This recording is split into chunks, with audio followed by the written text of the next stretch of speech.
This is a story about a prophet who heard God's voice and still sold his gift for a bag of gold. He was hired to wipe out a nation with a curse. An angel with a sword tried to stop him, but he missed every warning. It was his donkey that saw the danger when he was blind to it. In anger, he raised his stick to punish her, and that's when the donkey talked back with a human voice. She saved his life, but that moment became his personal disgrace. And the real punch? The miracle wasn't the talking animal. It's that after everything, the prophet ignored it all and chose betrayal anyway. Dust hung in the air like a funeral shroud over the plains of Moab. The sun beat down mercilessly on the cracked earth, turning the landscape into a furnace that shimmered and danced with heat mirages. But inside the stone palace of King Balaam, the air was thick with a different kind of heat, the suffocating pressure of fear. For 3 nights straight, the king had paced the cold floors of his chambers, his sandals echoing through empty corridors while his servants whispered nervously in the shadows. Sleep wouldn't come. How could it? Beyond the eastern border, stretched across the plains like a living sea, the camp of Israel sprawled as far as the eye could see. They had come up from Egypt. 600,000 fighting men, they said, plus women and children. The numbers were staggering, impossible, terrifying. But what made Balak's blood run cold wasn't just their numbers. It was what they'd done to everyone who stood in their way. Word had reached Moab weeks ago about the fate of Sihon, the Amorite king who ruled the lands to the north. Sihon had been no weakling. His armies had carved out a kingdom from the wilderness through sheer brutality and military genius. When Israel requested peaceful passage through his territory, Sihon had laughed and mobilized every fighting man in his realm. He marched out with absolute confidence to crush these wandering nomads once and for all. His army never came back. Sihon's capital, Heshbon, fell in a single day. Every fortress, every stronghold, every fortified city demolished. The Amorite kingdom simply ceased to exist, swallowed whole by this unstoppable force moving north like a plague. And if that wasn't horrifying enough, there was Og, King Og of Bashan, the giant king whose very name made warriors tremble. The man stood over 10 feet tall, they said, and slept in a bed made of iron that measured 13.5 feet long and 6 feet wide. His soldiers were descendants of the ancient giants, warriors bred for war and conquest. Og had ruled Bashan for decades, his power unchallenged, his territory unconquerable, until Israel arrived. The Battle of Edrei became legend overnight, but not for the reasons Og would have wanted. The giant king and his entire army were annihilated. Every single one. 60 cities fell, including the fortress of Bashan with walls so thick that siege engines couldn't breach them. Yet somehow, Israel tore through them like parchment. Now those same people, those same unstoppable, terrifying people, were camped on Moab's doorstep. Their tents covered the earth like a blanket of locusts. Cooking fires stretched to the horizon. And every scout Balak sent to observe them came back with the same message. They're not moving. They're waiting. Balak knew what that meant. He'd studied warfare his entire life. He understood tactics and strategy. An army that large didn't sit idle without reason. They were preparing, planning, and when they moved, Moab would be next. The king had walked the walls of his capital at dawn, staring east toward that impossible encampment, and felt something he'd never experienced in 40 years of rule: helplessness. His army was strong. His soldiers were well-trained. His fortifications were sound. None of it mattered. You couldn't defeat 500,000 people with conventional warfare. You couldn't strategize your way out of this. The sword had failed, so Balak turned to something older, darker, more powerful: the power of words. In the ancient world, curses weren't superstition. They were weapons. The right words, spoken by the right person at the right time, could topple kingdoms, strike down armies, turn victory into catastrophic defeat. And there was one man whose reputation in this dark art exceeded all others. His name was Balaam, son of Beer, and he lived in Pethor, a city on the Euphrates River hundreds of miles to the north. Balaam wasn't a king or a general or a priest. He was something far more valuable, a diviner whose curses actually worked. Kings paid him fortunes. Emperors sought his counsel. When Balaam blessed someone, that person prospered beyond measure. When he cursed someone, that person's world fell apart. It wasn't theatrics or showmanship. It was documented reality that everyone in the region understood and feared. So Balak did what desperate kings do. He emptied his treasury. He gathered the elders of Moab and sent them north with bags of gold and silver, precious stones, and fine garments. He drafted a letter explaining the situation in stark terms. A nation had emerged from Egypt, covering the face of the earth, positioned to devour his people. The message was simple and direct. Come to Moab, curse this people for me. Perhaps then I can defeat them and drive them from the land. The delegation traveled for days through scorching desert and over mountain passes, their pack animals heavy with payment. When they finally reached Pethur and approached Balaam's compound, the sun was setting, painting the sky blood red. The diviner's house sat on the edge of the city, slightly apart from other dwellings, as if even the buildings recognized his difference. Strange symbols covered the outer walls, markings in languages no scribe in Moab could read. Inside, the air was thick with the smell of burning incense, a cloying sweetness that made the elders' eyes water. Shadows flickered on walls decorated with charts of stars and phases of the moon. Animal bones hung from leather cords, clicking softly in the draft. This was the dwelling of a man who trafficked with powers most people only whispered about in the dark. Balaam himself appeared from an inner chamber. He was younger than the elders expected, perhaps 40 years old, with sharp eyes that seemed to see through flesh to the fear beneath. His reputation had built him up into some ancient, mystical figure, but this was just a man, ambitious, calculating, hungry. The elders bowed and presented their message, and as they spoke, they watched Balaam's eyes light up with something unmistakable: greed. 600,000 fighting men, a nation that had wealth, resources, power. And the king of Moab was offering a fortune just for words. The diviner listened carefully, weighing every detail, calculating the angles. When the elders finished, he gestured for servants to show them to guest quarters and promised an answer by morning. But that night, something happened that Balaam never anticipated. The God of Israel, the same God who had parted seas and toppled giants, appeared to him in the darkness and spoke words that froze his blood. Do not go with them. Do not curse this people, for they are blessed. Balaam dismissed the Moabite elders at dawn, his voice cloaked in a thin veil of piety. He stood at the entrance of his compound, the morning air still cool against his skin, and watched the disappointed delegation pack their mules. The scent of their king's gold still hung in the air, a ghost of the fortune he had just refused. The Lord has refused to let me go with you, he had told them, framing the rejection as an act of holy obedience, a choice made by a higher power. But inside, his own spirit was a roiling storm of conflict. The command from the God of Israel had been absolute, a wall of divine force he hadn't dared to challenge. Yet, the image of those bags of silver, the promise of royal favor, it had ignited a fire in him. For a man who traded in power, who understood that influence was the true currency of the world, turning down a king's ransom felt like a physical injury. It was a professional failure. He watched the last of the princes disappear over the horizon, a bitter taste in his mouth. He had obeyed, yes, but he already resented it. The journey back to Moab was tense and silent. The elders, who had left with such high hopes, now returned in shame. They had failed in their mission. When they finally stood before King Balak, the news of Balaam's refusal struck the throne room like a thunderclap. But Balak did not hear the word of God in this rejection. He heard the shrewd calculation of a master negotiator. He believed Balaam wasn't refusing. He was haggling.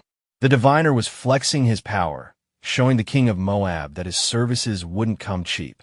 In Balak's world, everything and everyone had a price. If gold wasn't enough, then more gold and more honor would be. His fear had not subsided. It had sharpened into a furious resolve. He would not be denied. This wandering holy man would not make a fool of him. Within a day, a second delegation was dispatched from Moab. This time, Balak sent no mere elders. He sent his highest-ranking princes, his most trusted military advisors, men whose very presence commanded respect and authority. The caravan was larger, the animals laden with even greater treasures. The message they carried was no longer a simple request. It was a blank check. This is what Balak says. They were instructed to tell him, "Do not let anything keep you from coming to me, because I will reward you richly and do whatever you say. Come and put a curse on these people for me." It was an offer of almost unlimited power. Not just a fee, but a partnership. "I will do whatever you say." For a man like Balaam, these were the most seductive words in any language. When the second, more impressive delegation arrived in Pethor, Balaam felt a surge of validation. He had been right to wait. His value was now being properly recognized. The sight of these powerful men bowing before him, the sheer weight of their new offer, was intoxicating. He played his part perfectly, projecting an aura of weary piety. He invited them into his home and listened to their new proposal, his face a mask of solemn contemplation. "Even if Balak gave me his palace full of silver and gold," he declared, his voice ringing with false righteousness, "I cannot do anything, great or small, to go beyond the command of the Lord my God." It was a magnificent performance. He was establishing that his power came from a source beyond mere earthly riches, while simultaneously hinting that the price for accessing that power was now astronomical. But then he added the words that exposed the darkness in his heart. "Now you too, stay here tonight, and I will find out what more the Lord will say to me." He already had his answer. God had said no, unambiguously. But by asking again, Balaam was no longer seeking guidance. He was seeking a loophole. He was treating the God of the universe like a stubborn merchant who might be persuaded to change his mind if offered a better deal. He went to his chambers that night, not as a humble servant, but as a petitioner arguing a case, his mind filled with justifications and rationalizations. The threat was real. The pay was extraordinary. Surely, God would understand the political necessity. Surely, he would bend. And in a way, he did. That night, God came to Balaam again. But the presence in the room was different. There was no warmth, no sense of protective guidance. There was only a cold, hard permission. The voice was flat, devoid of emotion. "Since these men have come to summon you, go with them." A wave of triumph washed over Balaam. He had won. He had managed to change God's mind. But he was so blinded by his victory that he didn't truly hear the rest of the sentence, the part that sealed his fate. "But do only what I tell you." This wasn't a blessing. It was a release.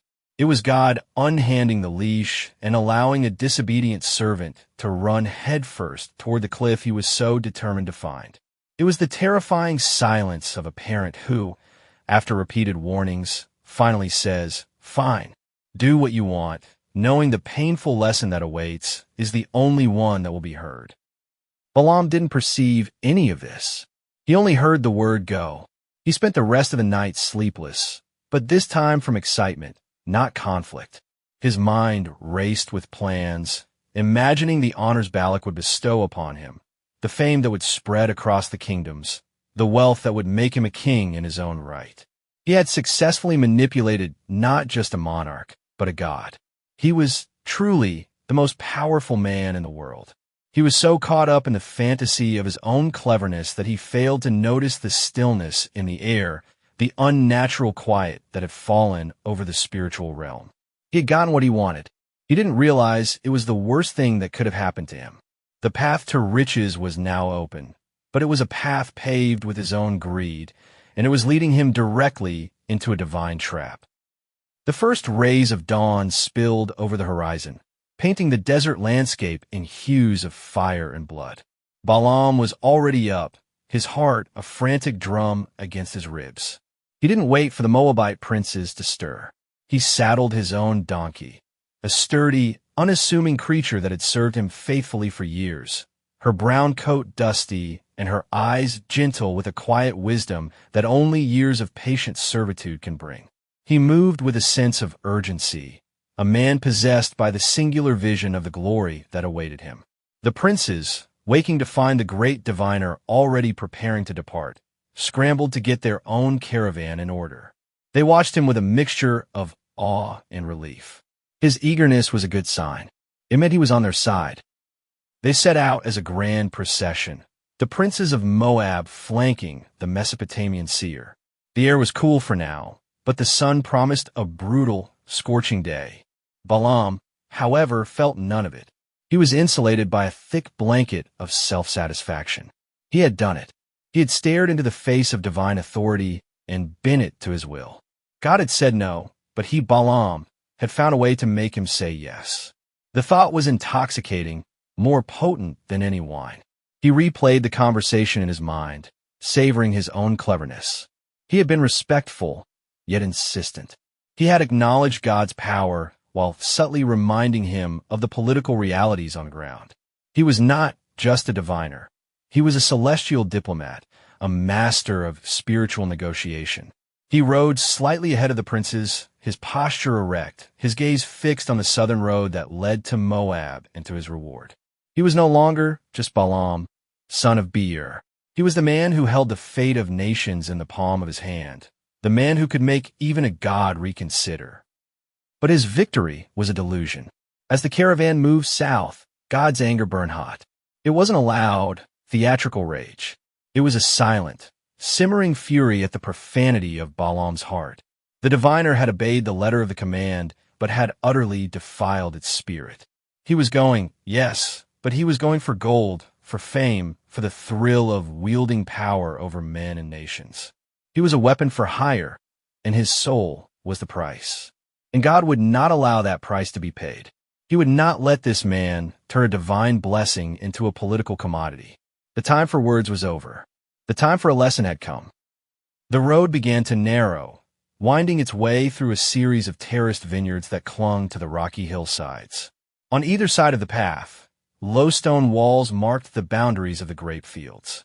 It was here, in this confined space, that the physical world and the spiritual realm were about to collide. An angel of the Lord materialized on the path ahead. He didn't descend from the heavens in a flash of light. He was simply there, a figure of incandescent power, radiating an authority that would have sent any mortal man to his knees. In his hand, he held a sword, not of iron or bronze, but of pure, terrifying light, its edges shimmering with divine judgment. He stood blocking the path, a silent, immovable sentinel of heaven's wrath. Balaam saw nothing.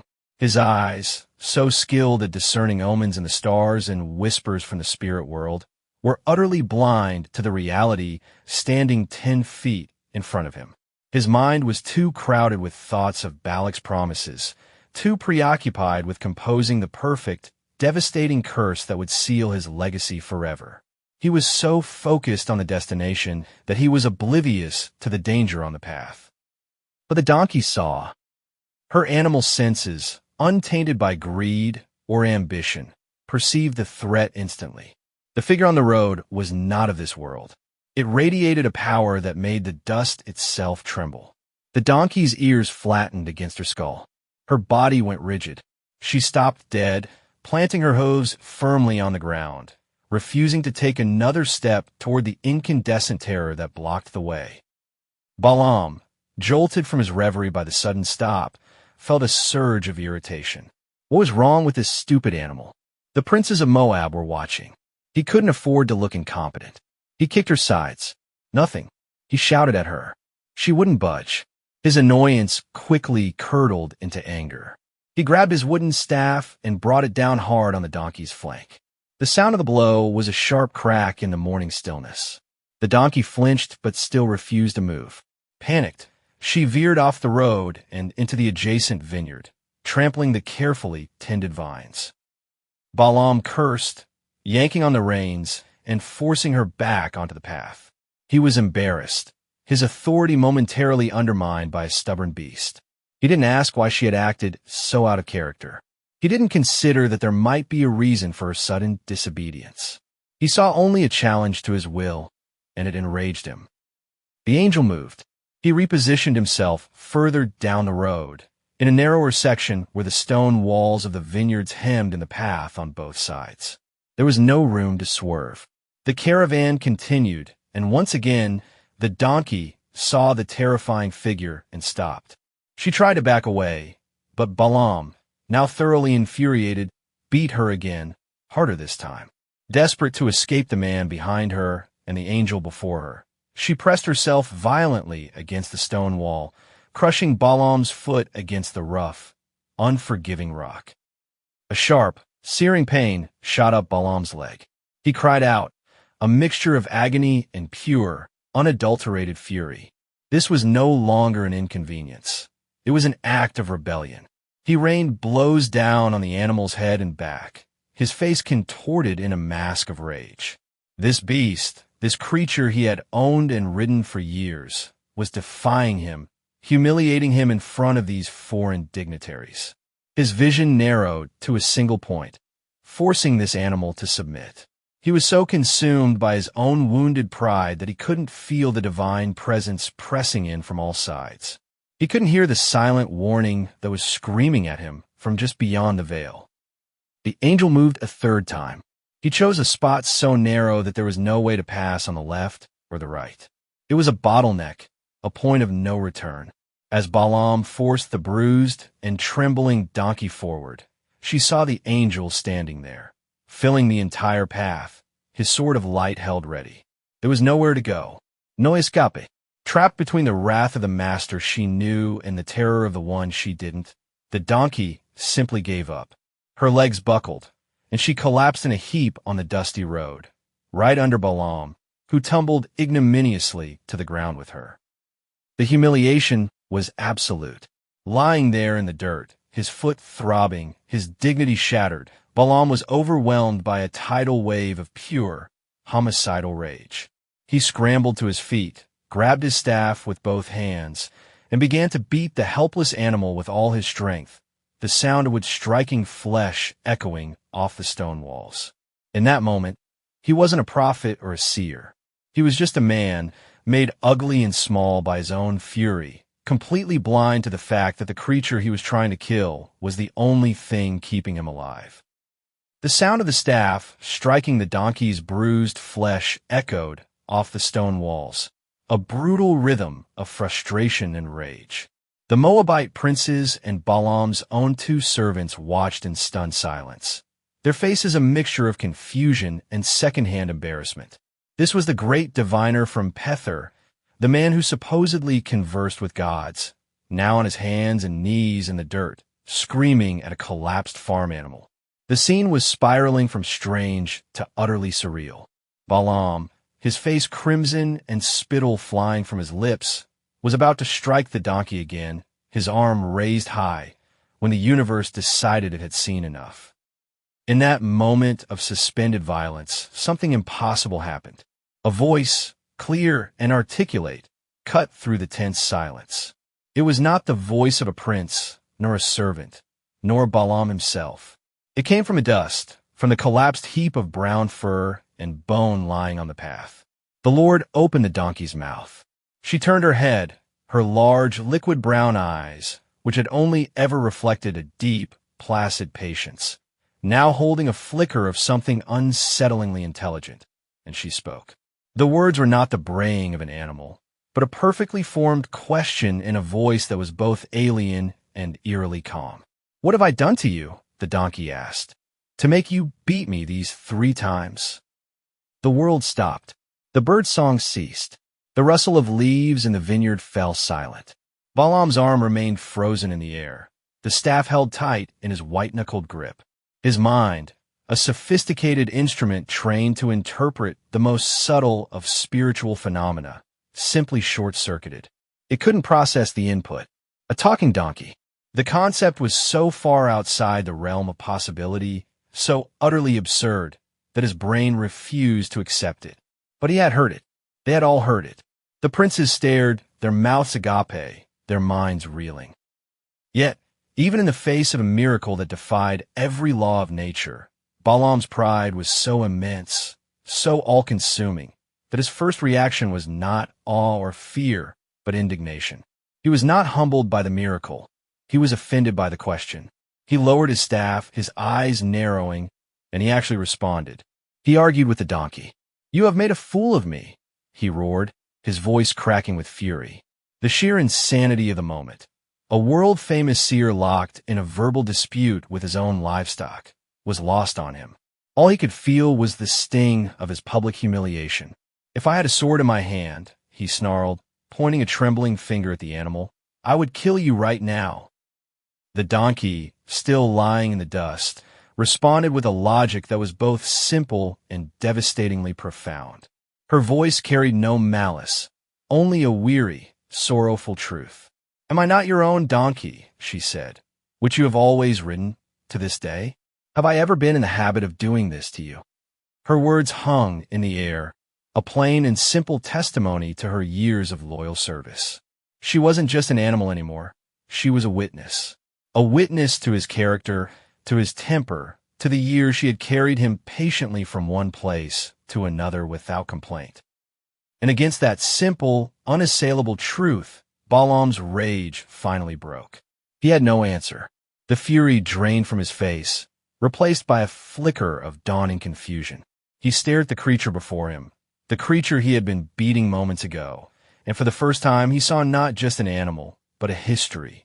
A shared history of roads and journeys, of sun and rain. And in all that time, she had never once failed him, never once defied him. He opened his mouth, the word forced out of him by the sheer weight of her question. "No," he admitted, his voice barely a whisper. It was in that moment of forced humility, that tiny crack in the armor of his pride, that God made his next move. The Lord opened Balaam's eyes. It wasn't a physical change, but a spiritual one. The veil that separates the seen from the unseen was ripped away. The ordinary, dusty path between two vineyards suddenly blazed with a terrifying, holy light. The heat from the sun vanished, replaced by an intense, overwhelming power that made the air hum. And, standing there, in the same spot where the donkey had collapsed, was the angel of the Lord. Balaam gasped, a strangled cry catching in his throat. The being before him was magnificent and horrifying. He was forged from starlight and judgment, his face a mask of divine severity. And in his hand was the sword, no longer a faint shimmer, but a blade of pure, living fire that pulsed with a light that seemed to burn away the very air around it. The sight was too much to bear. The prophet's knees buckled. All the arrogance, all the greed, all the self-congratulation that had filled him moments before evaporated in an instant, replaced by a primal, gut-wrenching terror. He fell to the ground, his face pressed into the dirt, his body trembling uncontrollably before the raw, unfiltered presence of heaven's power. He finally saw what his donkey had been trying to show him all along. He saw the truth, and it was about to kill him. The angel's voice was not like the donkey's. It didn't cut through the air, it crashed through it, a sound that was less heard and more felt, a pressure wave of pure authority that resonated in Balaam's bones and rattled his teeth. He lay prostrate in the dust, the rough texture of the road pressed against his cheek, not daring to lift his head. The brilliant, terrifying light from the celestial being pinned him to the ground. "Why have you beaten your donkey these 3 times?" the angel demanded. And the question was an indictment, each word a hammer blow against Balaam's already shattered pride. "I have come here to oppose you, because your path is a reckless one before me." Reckless. The word hung in the air, sharp and precise. It wasn't evil or sinful. It was reckless. It implied a heedless, arrogant disregard for the consequences, a spiritual speeding toward a cliff's edge. Balaam had been so sure of his own cleverness, so certain that he had found a way to serve both God and mammon, that he had failed to see the utter foolishness of his quest. He was a man trying to play games with the fundamental forces of the universe, and the universe was now pushing back. "The donkey saw me," the angel's voice boomed, "and turned away from me these 3 times. A cold dread, colder than any desert night, washed over Balaam. He finally understood. The swerving into the field, the crushing of his foot against the wall, the final collapse on the path. These were not acts of stubbornness. They were acts of salvation. 3 times his animal had seen the sword of judgment and turned aside, and 3 times he had punished her for it. The irony was so profound, so devastating, that it felt like a physical blow. Then came the words that stopped his heart. "If she had not turned away from me," the angel stated, his voice flat and matter-of-fact, "I would certainly have killed you by now, but I would have spared her." In that one sentence, Balaam's entire world inverted. His status, his reputation, his intellect, his spiritual prowess, it all meant nothing. In the eyes of heaven, his life was worth less than that of the beast of burden he had been abusing. The creature he saw as a tool, a mere possession, had been deemed more righteous, more worthy of life than he was. The donkey had perceived the will of God, where he had perceived only an obstacle.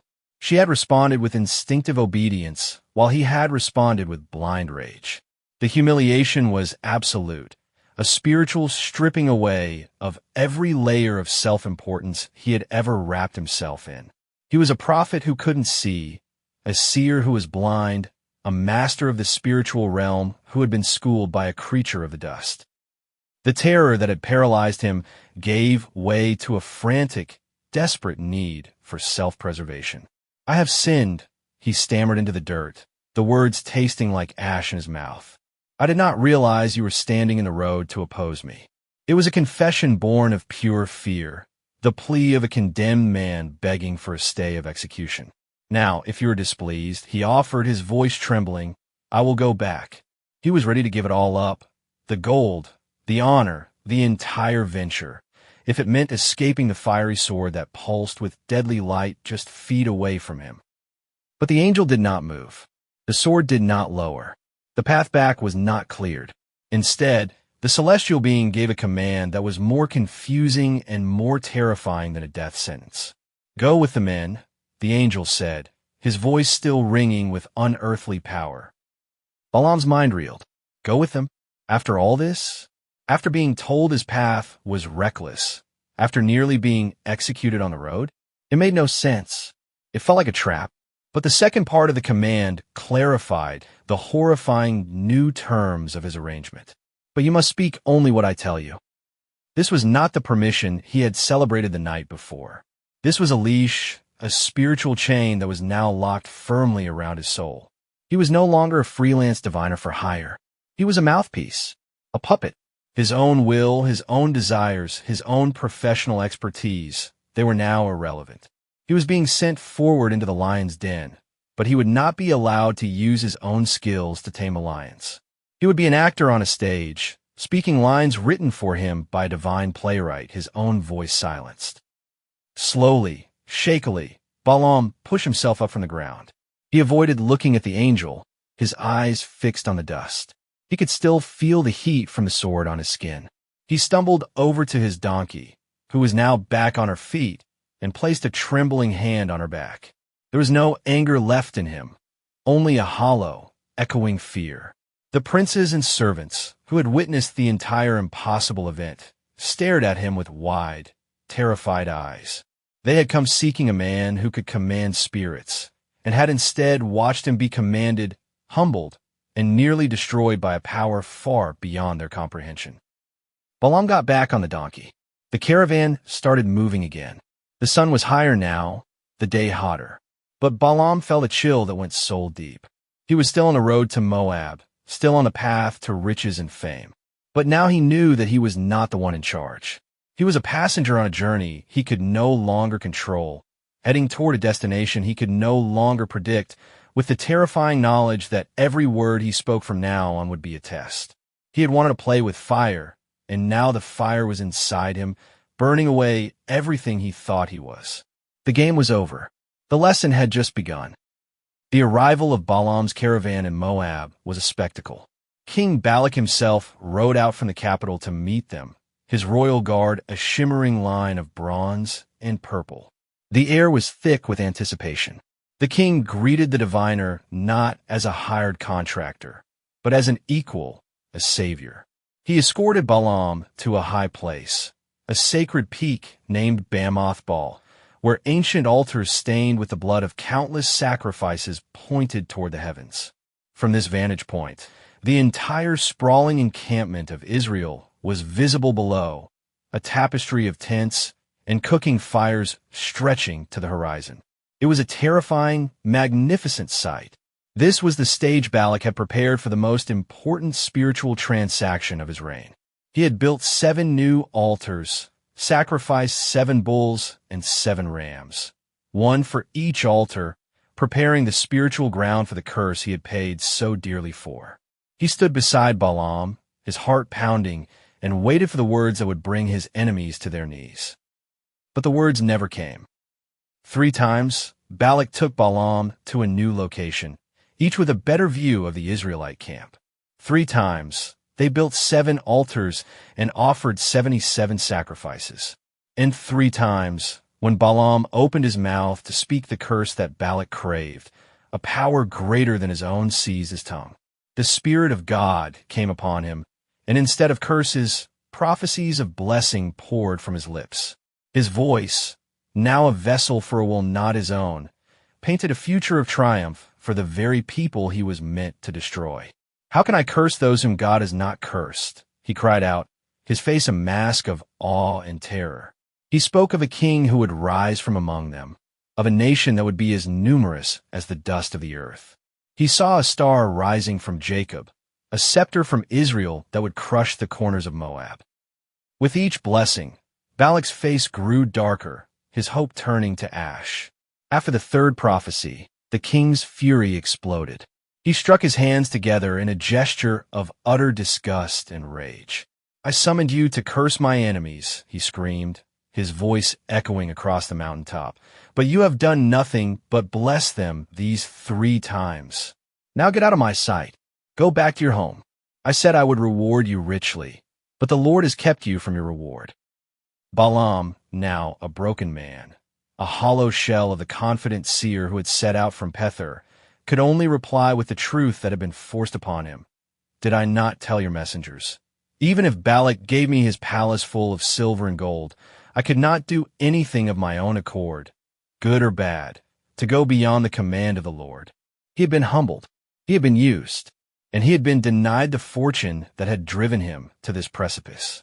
He turned and left Moab empty-handed, a public failure. But the story does not end there. This is where it takes its darkest turn. Balaam the prophet, the man who had seen an angel and heard the voice of God, was gone. But Balaam the opportunist, the man whose soul was consumed by greed, was very much alive. He had failed to curse Israel with words, but he knew there was another way to destroy a nation from within. Though the Bible doesn't record the conversation, the aftermath speaks for itself. Before he left the region, Balaam gave King Balak one last piece of advice, a strategy far more insidious and effective than any supernatural curse. He told him to stop fighting Israel's God and instead make Israel's God fight them. The weakness of this holy nation, he explained, was its own holiness. Their strength was dependent on their obedience to their God.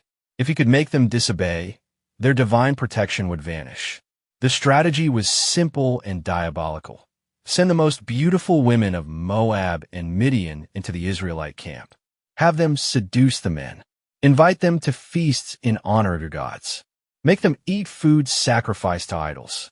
Make them bow down to Baal of Peor. It worked brilliantly. The men of Israel, weary from their journey and enticed by the foreign women, fell into the trap. The camp became a cesspool of idolatry and immorality, and the God who had protected them with a pillar of fire now turned on them with a plague. A divine sickness swept through the camp, killing thousands. The nation was on the verge of self-destructing, just as Balaam had planned. The plague was only stopped when Phinehas, a priest, took a spear and drove it through an Israelite man and a Midianite woman while they were in the man's tent, a shocking act of righteous violence that finally turned away God's wrath. 24,000 people died. Balaam got his money. The Bible doesn't say how much, but it implies that his wicked counsel was finally rewarded. But his victory was short-lived. In the aftermath of the plague, God commanded Moses to wage a war of retribution against the Midianites for their role in the seduction of Israel. And in the battle that followed, among the slain kings and soldiers, the Israelites found a familiar face. Balaam, son of Beor, the great diviner, was killed by the sword. He who had seen the angel's sword and been spared was ultimately cut down by a sword of man. The man who had spoken with God died in a battle he had orchestrated through treachery. He had been given a glimpse of heaven, a chance to align himself with the divine will, but the pull of earthly riches was too strong. His story serves as a terrifying monument to a man who saw the truth, spoke the truth, and yet, in the end, chose a lie. And the nameless donkey, who saw what the prophet could not, remains a silent, eternal rebuke to all who are blinded by greed. A testament to the simple truth that sometimes the most profound wisdom comes not from the mouths of the wise, but from the humble obedience of a beast who knew better than to walk into the path of a drawn sword.